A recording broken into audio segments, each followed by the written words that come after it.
Assalamualaikum warahmatullahi wabarakatuh. Apa kabar semuanya? Semoga kita selalu dalam lindungan Allah Subhanahu wa Ta'ala. Sebelum kita memulai video ini, ada baiknya saya akan memperkenalkan diri saya.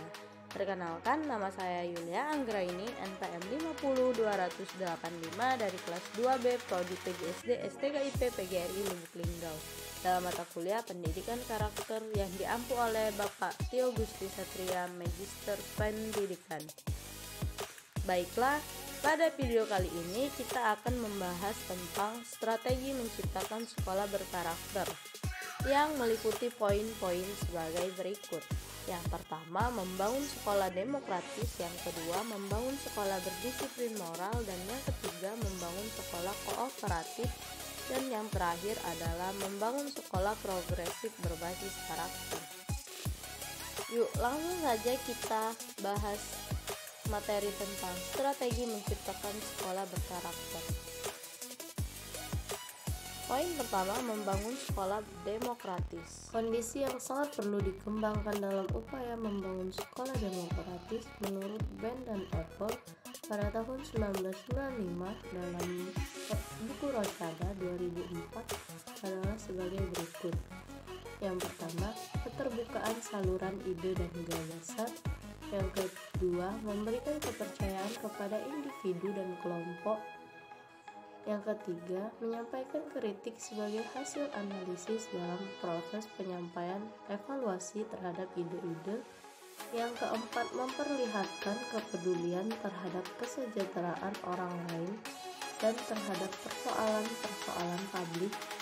Yang kelima, ada kepedulian terhadap harga diri, hak-hak individu, dan hak-hak minoritas. Yang keenam, pemahaman bahwa demokrasi yang dikembangkan belumlah mencerminkan demokrasi yang diidealkan. Dan yang terakhir adalah terdapat sebuah institusi yang dapat terus-menerus mempromosikan dan mengembangkan cara-cara hidup demokratis.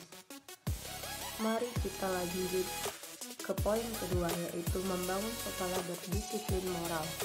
Ada beberapa hal yang harus dilakukan oleh guru-guru dalam mempraktikkan disiplin moral, di antaranya.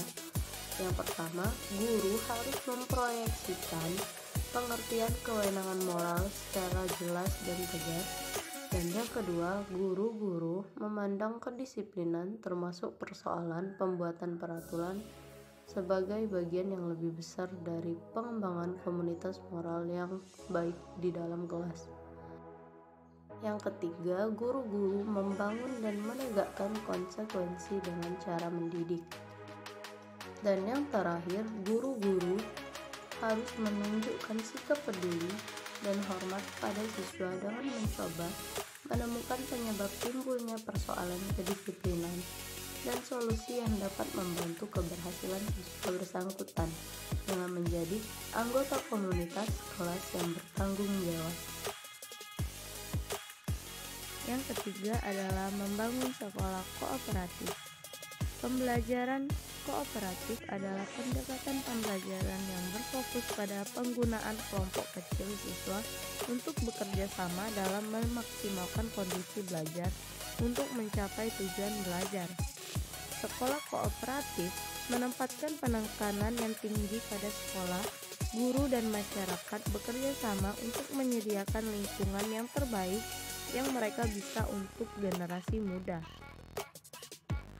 Model pembelajaran kooperatif dikembangkan untuk mencapai setidak-tidaknya 3 tujuan pembelajaran, yakni sebagai berikut.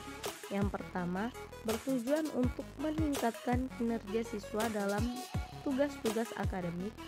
Yang kedua, penerimaan yang luas terhadap orang-orang yang berbeda menurut ras, budaya, kelas sosial, kemampuan, maupun ketidakmampuan. Dan yang terakhir adalah mengajarkan kepada siswa keterampilan kerjasama dan kolaborasi.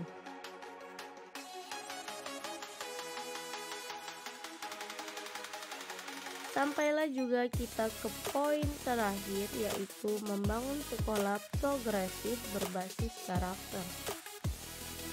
Sekolah progresif berbasis karakter adalah sekolah yang menempatkan pendidikan progresif dengan berdasar pada implementasi nilai-nilai karakter supaya menjadi budaya sekolah yang berkarakter. Pendidikan progresif ialah proses pendidikan yang lebih menekankan pada arah peningkatan kemajuan secara berkelanjutan. Pendidikan progresif bertujuan untuk memperbaiki suatu sistem pendidikan yang sudah dijalankan tetapi belum mencapai tujuan pendidikan yang diharapkan. Pembelajaran di sekolah berbasis karakter ini menyediakan pengalaman-pengalaman belajar siswa agar potensi siswa dapat dikembangkan secara optimal dalam segala aspek, terutama aspek afektifnya, sehingga tercipta budaya sekolah berkarakter. Pendidikan progresif dapat dicapai salah satunya melalui pendidikan dan penanaman karakter yang baik dari guru kepada siswanya. Selesai sudah pembahasan materi kita pada minggu ini. Saya akhiri. Wassalamualaikum warahmatullahi wabarakatuh. Sampai jumpa.